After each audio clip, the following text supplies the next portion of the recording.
Hey artists, it's me, Mrs. Altieri. Yeah, this is what I look like without a face mask. Nice to meet you too.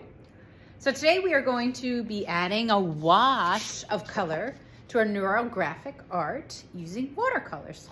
And I'm sure you've used watercolors before, but I wanted to show you where things were, and I also wanted to show you some tips and tricks. So check this out. I keep the watercolors right near the sink. There are containers for the water. Don't fill them all the way up, but halfway, no spills. There are brushes. Use as many as you want. There are all different sizes. Just make sure you're washing them and put them back. And I always get some paper towels as well. So grab some paper towels, maybe one for spills, one for blotting. I get those set up. And there's always at least one person who asks me where the water is. No comment. Warm, cold, doesn't matter. Get whatever kind of water you want. And you're going to need some watercolor paints.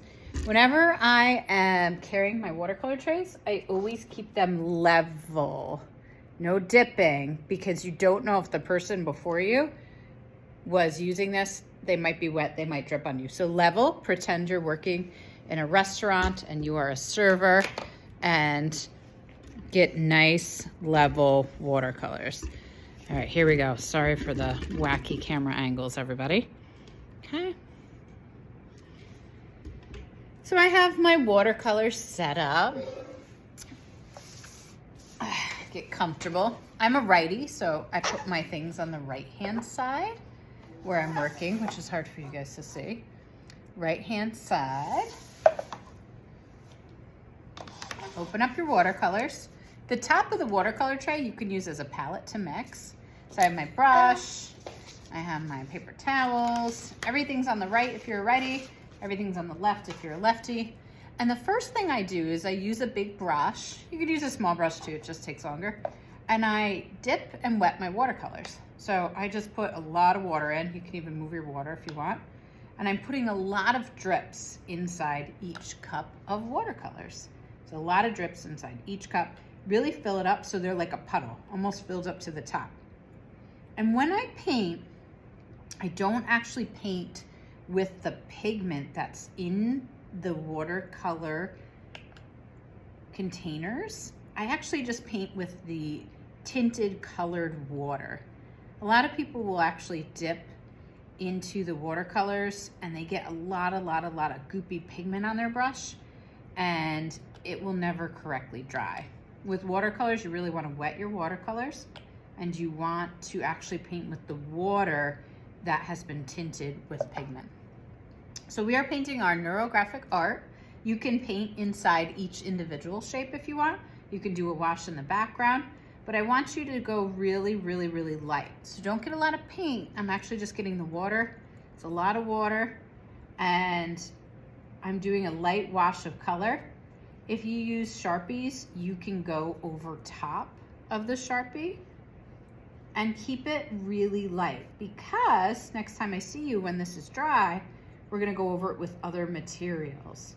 So you will be able to cover things up, but you want it to be nice and light. So it's up to you if you wanna stay in the shapes or not. You can blot with your paper towel. You can mix colors. You can let the colors kind of bleed. I mix directly on the paper most of the time, but feel free to mix right in the top here. And if you have like kind of a yucky spot on the top, you can wipe it off with your paper towel, but give it a nice light wash. You can think about color schemes. Do you want cool colors, warm colors? Just limit it to 1 or 2 colors. Do you want rainbow colors? Think about those things as an artist as you're working, but keep it very light. I gave you nice thick paper. It can handle a lot of water. And even if it gets a little curly, we can put it into the heat press to make it flat. And when it's time to clean up, keep an eye on the time. Give yourself at least 5 minutes before the end of the period to clean up. You are going to put your wet artwork very carefully, because it's drippy, onto the drying rack. My 8th grade classes right now, I'm gonna have you use the large drying rack. I know this is always changing, but we're gonna go over to the large drying rack, which is always moving around, so we'll find it. Large drying rack. And if you look at the large drying rack, it's definitely kind of falling apart here a little bit.